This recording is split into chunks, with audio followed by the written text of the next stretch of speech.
Hey everybody, and welcome to Tip Tuesday from Sweet Beads. Hey everybody, welcome back.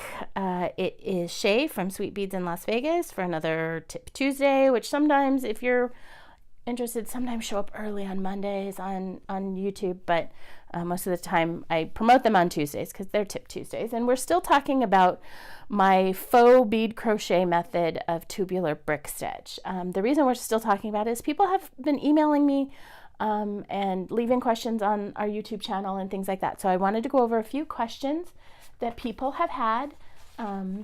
So let's get right into it. Cheryl has asked the question, can you do this as a necklace rather than a bangle bracelet? And the answer is absolutely, Cheryl.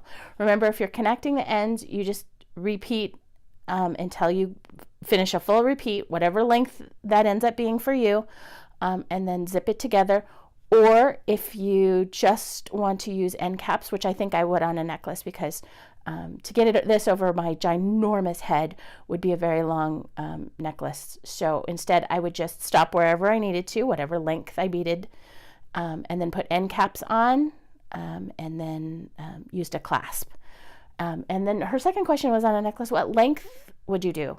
Well, that's up to you. A standard necklace length is usually 16 to 18 inches. It's a little tight on me. I like 18 to 20 inches, but the best part about beading is you can make it the length that looks good on you. So again, if you're going to use the end cap method, you would just bead as long as until you got it to the place you want, add some end caps and a clasp, and you'd be done. Okay, Trudy said, I would like to do one with like flowers and a vine motif. At least that's how I kind of understood her. Great, Trudy, go for it. And all you have to do is go to Pinterest or Google or your favorite search engine and put in bead crochet patterns, and something like this will come up. And this was kind of a floral viney pattern, so I thought of you when I saw it.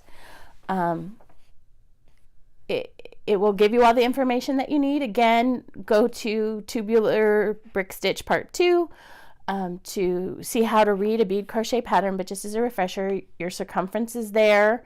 This ends up being 9 beads, so you'd start with an 11 bead ladder, connect them, and then continue following the pattern for as long as you need it to be. And again, on these patterns, we're reading from top to bottom and from left to right.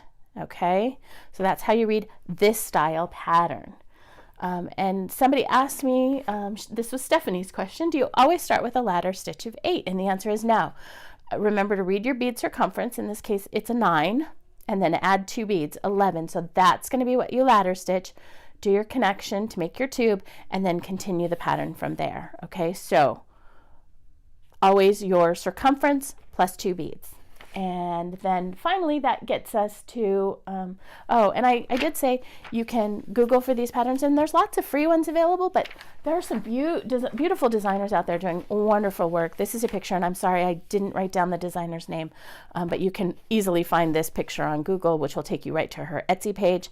And you can buy beading patterns, and they'll generally send you a PDF that looks something like this. But Marla had a question on reading bead crochet patterns and adapting them to this tubular brick stitch method. And what if they don't follow the normal graph like we have there?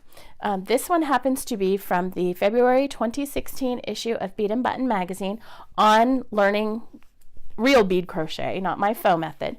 And this pattern is by Candace Sexton. You can find more information about Candace on her Etsy page, which is candacesexton.etsy.com. So Marla was trying to follow this pattern by Candace. And if you read the pattern, it says to read it from top to bottom and from right to left, meaning you would go from here, row, and then you'd go from top to bottom, but you'd read this way. Well, this is a stringing method because when you do bead crochet, you have to string all the beads first. So every one of these beads has to be strung. But because you are stringing them, the last bead is first and the first bead is last. That's not what we want to do in the tubular brick stitch method of bead crochet. We want to go the complete opposite. We want to go from, in this case, the bead number 1, which would be right here. We want to go the opposite. She said top to bottom, right to left. We want to go bottom to top, left to right.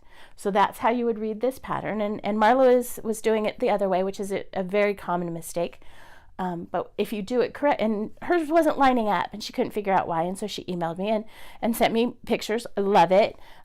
So I just did a couple, there's about 1/2 inch of the pattern, doing it again, left to right, bottom to top. And you can see the pattern lines up just fine. So just keep that in mind if you're given a pattern sort of like this, that you'll want to do it the opposite of however they tell you to string it. Also, this one happened to be a 16 bead across using size 11 seed beads. So again, we started with 18 in our ladder, connected them, and continued the pattern. And you can see with that many beads, you're going to have a real big hole in your middle. And Candace does have in her pattern what size of cording to put in the middle to keep it stable. So again, if you're going to use a small bead with a large circumference, you will need something in the middle to stabilize it. But most designers will tell you what to put on the inside. It's usually a cotton cord of a certain millimeter. So that's how you do that. So I think that answered some of the questions. They were all pretty similar about how to read traditional and non-traditional bead crochet patterns and adapt them to the bead crochet method. But we love hearing from you. I love these questions. I love hearing that a lot of you really enjoyed chapel windows and love the technique so much you want to make more. It makes me very happy. So I'd love to do more Q&As, so please send me your questions. You can email me at sweetbeadslv@gmail.com. You can contact us on our Facebook page. You can contact me on my personal Facebook page, on Twitter, on Pinterest, on Instagram. We love, here on the YouTube channel, leave questions on the bottom of the YouTube channel. We love to hear from you, and we'd love to do more of these Q&As. And it doesn't have to be about tubular brick stitch. It could be, any question, any beading related question. Please don't send me questions about Canadian history, because I know nothing about Canadian history. I'm sorry to my Canadian friends. As much as I'm an honorary Canadian, I don't know much about your history. But please contact us. And until then, until we hear from you, or until next week when we come up with another topic to talk about, have a great week and happy beading. Don't forget, for your beading supplies, beads, needles, thread, patterns, tutorials, and more, check us out at sweetbeadslv.etsy.com.